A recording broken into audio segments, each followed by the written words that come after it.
আমরা সোলার দিকে টিলা না ঘুরিয়ে আমরা সোলার দিকে যাই। আলহামদুলিল্লাহ আমরা খুব বেশি ভালো লাগে, ঠান্ডা লাগে, শান্তি লাগে। আলহামদুলিল্লাহ আমরা রয়েছি কি যে 8 গ্রাম খাসিয়াপুঞ্জিতে আইছিলাম। এত লেভেলের যে আপনার হইতাম কিনা উঁচা পাহাড়, প্রায় 2 কিলো।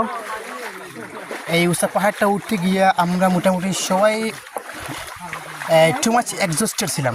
বাট আইটেম আলহামদুলিল্লাহ আমরা খুব বেশি স্বস্তি ফিল করলাম। একটা পাহাড়ি একটা সড়া আছে, এই সড়ার দিকে আমরা যাইলাম, যারখানে আমরা গরমটা খুব একটা আমরা গ্রেপ করেন না আলহামদুলিল্লাহ এই যে জঙ্গলের দিকে। আর এই গরমটা গ্রেপ না করায় আমরা ফাও অলওয়েজ পানির মধ্যে আছে বিধায় খুব বেশি ভালোই লাগে। আর ন্যাচারাল পরিবেশ, একদম উঁচু উঁচু পাহাড়। এইখানে মেবি একজন, এটা মেবি কোনো খবর মেবি না আবুল কালাম ভাই, এটা মেবি খবর না নি? আচ্ছা, তো এটা হয়েছে কি